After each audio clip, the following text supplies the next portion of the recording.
வணக்கம் நண்பர்களே. இன்று நம்ம பார்க்கக்கூடிய ஷார்ட் ஒரு இன்ட்ரெஸ்டிங்கான ஒரு டாபிக். என்னன்னு பார்த்தீங்கன்னா, எல்லா தெய்வமும் இன்றும் அமர்ந்தும் அருளாட்சி செய்யும் பொழுது மேல்மலையனூர்ல பெரியாய் மட்டும் ஏன் சயன கோலத்துல இருக்கிறாங்க, அதுவும் ஒரு மல்லாந்து படுத்திருக்கிற மாதிரியான ஒரு திருவுருவம் ஏன் அமைக்கப்பட்டிருக்குது, அதுக்கான தத்துவார்த்த ரீதியான காரணமும் அதுக்கான புராண காரணத்தையும் தான் இன்னைக்கு ஷார்ட்டா பார்க்க போறோம். புராணத்தை ஷார்ட்டா பார்த்தலாம். வல்லாளகண்ட மகாராஜன் ஒருத்தர் இருக்காங்க. வல்லாளகண்டின்னு அவங்களுடைய மனைவி, பெரும் சக்தியினுடைய பக்தை அவர். ஸோ இவங்க ரெண்டு பேரும் இருக்கக்கூடிய ஒரு வல்லாளகண்டம் என்ற ஒரு பகுதியில இந்த வல்லாளகண்டன் என்ன செய்யறாங்கன்னா, சிவபெருமானை நோக்கி கடும் தவம் புரிகிறாங்க. கடும் தவம் புரிந்து அந்த கடும் தவத்தின் வாயிலாக அமரத்துவத்தை பெறணும்னு அவங்களுடைய நோக்கம் இருக்குது. அதாவது மரணம் இல்லாத ஒரு வாழ்க்கையை பெறணும். அப்ப சிவபெருமானும் அந்த வரத்துல அந்த தவத்துல மகிழ்ந்து வரம் கொடுக்க வந்துடுறாங்க. வரம் கொடுக்க வந்து என்ன வரம் வேணும்னு கேட்கும் போது, நான் இந்த மாதிரி மரணம் இல்லாத ஒரு திருவாழ்வு வாழணும்னு கேட்கும் போது சிவபெருமான் எல்லா உயிர்களும் எல்லா பொருட்களும் ஒரு நாள் மறைந்து தான் ஆக வேண்டும், அப்ப மாற்றம் என்பது மாறாதது. ஸோ இந்த வரத்தை உங்களுக்கு தர முடியாது, வேற ஏதாவது கேளுங்கன்னு சொல்லும் போது வல்லாளகண்டன் இந்த வரத்தை கொஞ்சம் டிஃப்ரெண்டா மாற்றி கேட்கறாங்க. எப்படின்னு பாத்தீங்கன்னா, எனக்கு மரணம் நிகழணும்னா அது ஒரு வயது நிறைந்த ஒரு மூதாட்டி கையால ஆகணும், அதுவும் காலை பொழுதுலயோ மாலை பொழுதுலயோ ஆகக்கூடாது, இரவு நேரத்துல ஆகணும்னு அவங்க கேட்கறாங்க. ஏன்னா அவங்க பெரும் ஒரு வீரன். ஸோ ஒரு வீரனை அசுரர்களும் தேவர்களுமே அவரை வீழ்த்த முடியல.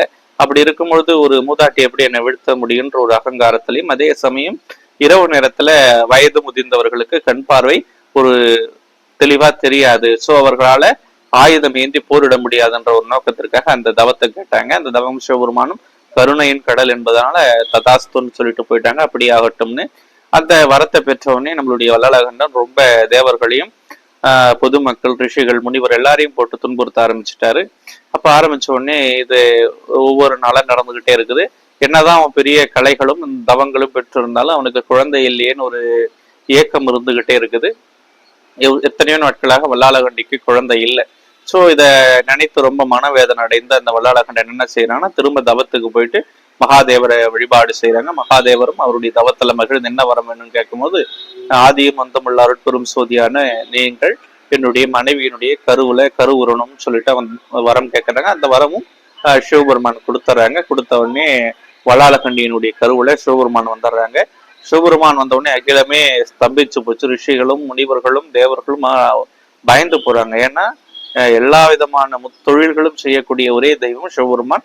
அவரே ஒரு அரக்கனுக்கு மகனா பிறந்துட்டாருன்னா அப்புறம் என்ன ஆவறது இந்த உலகம்னு சொல்லிட்டு எல்லா மகாவிஷ்ணு நோக்கி போய் இந்த மாதிரியான நடந்த விஷயத்த சொல்லும் பொழுது மகாவிஷ்ணு அதற்கான உபாயத்தை சொல்றாங்க. என்ன சொல்றாங்கன்னா, இந்த மாதிரி சக்தியை அழைத்து வாங்கன்னு சொல்லும் போது, சக்தியை அழைத்து வந்து நீங்க நான் சொல்லக்கூடிய இந்த உபாயத்தை செய்யணும், இந்த வல்லாளகண்டனை நீங்க வதம் செய்யணும்னு சொல்லிட்டு அம்பாளுக்கிட்ட மகாவிஷ்ணு சொல்றாங்க. எப்படி சொல்றாங்கன்னா, அதாவது நீங்க ஒரு மருத்துவச்சி, அதாவது வயது நிறைந்த மருத்துவச்சி வேடம் புகுத்தி நீங்க வல்லாளகண்டனுடைய அரண்மனையை நோக்கி போங்க. அந்த நேரத்துல எந்த விதமான மருத்துவச்சியும் இல்லாத அளவுக்கு நான் மாயம் செய்து அந்த எந்த மருத்துவச்சியும் இல்லாத அளவுக்கு நான் பாத்துக்கிறேன். நீங்க போயிட்டு மருத்துவம் பார்க்குற மாதிரி வல்லாளகண்டனையும் வதை செய்யுங்க, வல்லாளகண்டையும் வதை செஞ்சிருங்கன்னு சொல்லிட்டு ஆத்தா கிட்ட நம்மளுடைய மகாவிஷ்ணு சொல்றாங்க. மகாவிஷ்ணுனுடைய உபதேசத்தை கேட்டாதான் சரி நான் இதே மாதிரி செய்யறேன்னு சொல்லிட்டு ஒரு மூதாட்டியினுடைய ரூபம் எடுத்து வல்லாளகண்டனுடைய அரண்மனையை நோக்கி போறாங்க. அரண்மனையை நோக்கி போகும்போது அந்த ஊர்ல அந்த நேரத்துலதான் வல்லாளகண்டிக்கு பிரசவ வலி வருது. வல்லாளகண்டன் எல்லா இடத்துலயும் தேடி அலையிறாங்க, எந்த மருத்துவச்சியும் அகப்படலை. அப்ப இவங்க மட்டும் அந்த மருத்துவச்சி வேடம் புகுத்தி போறாங்க அந்த வீட்டுக்கு. அப்ப போகும்போது, வாங்க இந்த நேரத்துல கிடைச்சது ரொம்ப ஒரு நீங்க வரப்பிரசாதம் அமைந்திருக்குதுன்னு சொல்லிட்டு என்னுடைய மனைவிக்கு இந்த மாதிரி பிரசவம் பார்க்கணும், அவங்க வழியால துடித்துக்கிட்டு இருக்கிறாங்க, ஸோ வந்து பிரசவம் பாருங்கன்னு சொல்லி வல்லாளகண்டன் சொல்றாங்க. அவங்களும் சரி பிரசவம் பார்க்கறேன்னு சொல்லிட்டு அரண்மனைக்கு போயிட்டு எனக்கு 3 விதமான பொருட்கள் இந்த பிரசவம் பார்க்கறதுக்கு தேவைன்னு சொல்லிட்டு கேட்கறாங்க. அதாவது அருவா தேவை, முரம் தேவை, ஒரு சட்டி தேவைன்னு கேட்கறாங்க. வல்லாளகண்டனுக்கு ஒரு திகைப்பான ஒரு விஷயமா இருக்குது.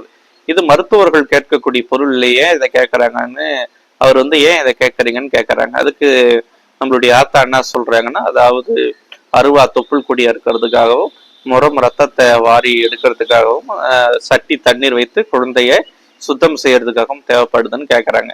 வல்லாளகண்டனும் அந்த பொருட்களை எல்லாம் எடுத்துட்டு வந்து கொடுத்துட்றாரு. கொடுத்த உடனே ஆத்தா 12,000 கரங்களோடு சுயரூபம் எடுத்து வல்லாளகண்டியினுடைய வயிற்றை தன்னுடைய சூலத்தால கிழிக்கிறாங்க. கிழித்து வல்லாளகண்ட அந்த அந்த வல்லாளகண்டி கிழிக்கப்பட்ட வயிற்றோடு இருக்கும் பொழுதே வல்லாளகண்டனை வதம் செய்யறாங்க.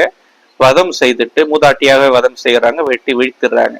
வீழ்த்திட்ட உடனே வல்லாளகண்டிக்கு ஒரு சந்தேகம், அவரு நான் அரக்கன்ட்ட வாக்குப்பட்டதை தவிர வேற என்ன அத்தா தவறு செய்த, உங்களுடைய அதி தீவிரமான ஒரு பக்தியாலையாத்தானே நான் இருக்கிறேன்னும் போது அந்த உக்கிரத்திலையும் ஆத்தாளுடைய மனம் ஒரு குழந்தையை போல உருகி அவங்களுக்கு ஒரு வரத்தை கொடுக்குறாங்க. அதாவது படைக்கும் தொழில், காக்கும் தொழில், முத்தொழில்களை செய்யக்கூடிய அருளை உனக்கு கொடுக்குறேன், நீங்க பாதாளத்திற்கு போய் பாதாள கண்டி என்ற திருநாமத்துல நீங்க அருளாட்சி செய்யலான்னு சொல்லிட்டு அந்த வல்லாளகண்டிக்கு ஒரு வரத்தை கொடுக்குறாங்க. இந்த வல்லாளகண்ட வதத்திற்கு அப்புறம் ஆத்தாளுக்கு உக்கிரம் தாங்க முடியல, அந்த அந்த கோபத்தை அடக்க முடியல. அங்குமாக அலைந்து திரிகிறா, தலையை விரிகோளமாக அங்கங்கு ரத்தத்தை சிந்திக்கிட்டே போறான்னு சொல்லிட்டு நமக்கு புராணங்கள் குறிப்பிடுது. அப்படி இருக்கும் பொழுது தேவர்களும் முனிவர்களும் மற்றும் முத்தொழில் செய்யக்கூடிய மும்மூர்த்திகளும் அங்க என்ன செய்வதுன்னே விழிப்புதங்கி நிற்கிறாங்க. அந்த நேரத்துலதான் நம்மளுடைய மகாவிஷ்ணு என்ன சொல்றாங்கன்னா, இவங்களை சாந்திப்படுத்தணும், இல்லைன்னா இந்த பூ உலகம் அழிந்துரும். ஸோ இவங்களை சாந்திப்படுத்தணும்னா தேவர்களாகிய நீங்கள் தேரா மாறி அம்பாளை வைத்து இழுத்துட்டு வாங்க, இந்த வேத விற்பனர்களும் மகா ரிஷிகளும் ஆத்தாளக்கூடிய சாந்தி ஸ்லோகங்களை சொல்லுங்கன்னு சொல்லிட்டு ஆணையிடுறாங்க. அதே மாதிரி தேவர்களும் தேராக மாறி அம்பாளை உட்கார வச்சு இழுத்துட்டு வரும்பொழுது அப்பயும் உக்ரம் தனியில ஆத்தாளுக்கு. அப்ப இன்னும் பயப்படுறாங்க தேவர்கள், எப்படி இதை நம்ம சாந்திப்படுத்த போறோம் பொழுது அவங்க நித்தரைக்கான ஸ்தோபனம் பாட சொல்லி மகாவிஷ்ணு சொல்றாரு. அதாவது படுக்க வச்சு தூங்க வைக்கிறதுக்கான பாட்டை பாட சொல்றாங்க. இப்ப பாடும்பொழுது அவங்க தூக்கம் வரல, ஆனா கிடைத்துறாங்க, கீழே படுத்துடுறாங்க. அதாவது ஒருத்தவங்க எப்படி அயர்ந்து தூங்க முடியும், பெரிய வேலைகளை செய்துட்டு ஒரு அயர்ந்து தூங்குறோம் பாருங்க, அந்த நிலைக்கு வந்துடுறாங்க. அப்ப தூங்கும் போது ஆனா கண் மட்டும் முழித்துக்கிட்டே இருக்குது, என்ன செய்வதுன்னே தெரியல நம்மளுடைய தேவர்களுக்கும் முத்தொழில் செய்யக்கூடிய தெய்வங்களுக்கும்.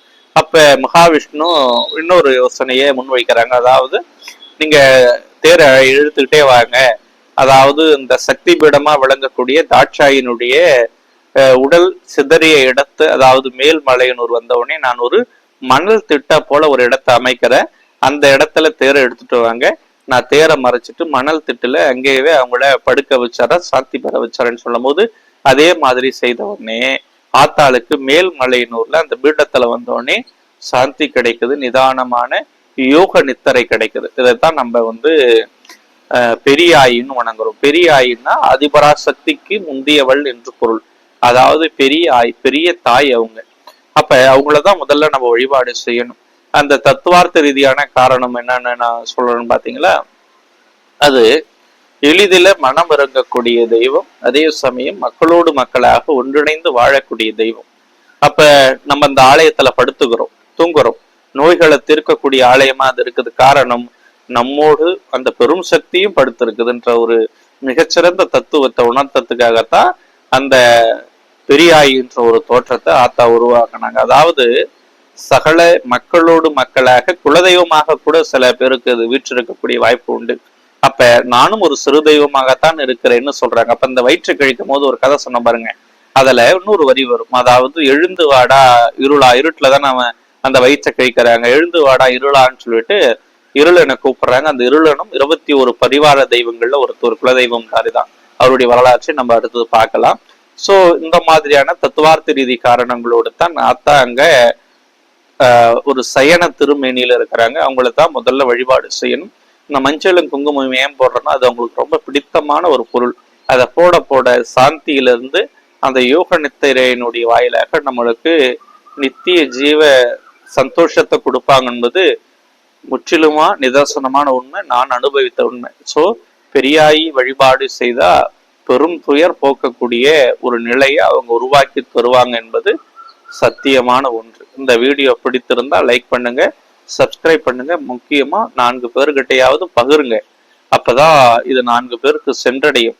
சோ இதுல ஏதாவது ஒரு மாற்றம் வேணும், அல்லது நான் சொன்னதுல சொல்கிற முறையில ஏதாவது ஒரு மாற்றம் வேணும்னா நீங்க தயவு செய்து என்னுடைய தவறை பொறுத்தொருளி என்ன சொல்ல நினைக்கிறோமோ அதை நீங்க எப்படி சொல்லணும்னு நினைக்கிறீங்களோ அதை நீங்க கமெண்ட்ல சொல்லுங்க. ஏன்னா தம்புரான் தோழன் என்று அழைக்கப்பட்ட, அதாவது யாருக்குமே கிடைக்காத ஒரு வாய்ப்பு சுந்தரருக்கு. சிவபெருமானுக்கு நண்பனா இருக்கிறார். அவரே என்ன சொல்றாரு, அடியார்களுக்கும் யான் அடியேன்னு சொல்றார். அப்ப சும்மா சாதா திருநீரு பூசுறவனுக்கு கூட நான் அடியேன் என்றார். அப்பேற்பட்ட ஒரு மனோபாங்கை நம்மளும் கொள்ளணும்னு சொல்லிட்டு நான் ஒரு முடிவு எடுத்திருக்கிறேன். ஸோ எதுவாக இருந்தாலும் நீங்க சொல்லுங்க. இந்த வீடியோ பிடித்திருந்தா நான் சொன்ன மாதிரி லைக் பண்ணுங்க, சப்ஸ்கிரைப் பண்ணுங்க, ஷேர் பண்ணுங்க. ரொம்ப நன்றி.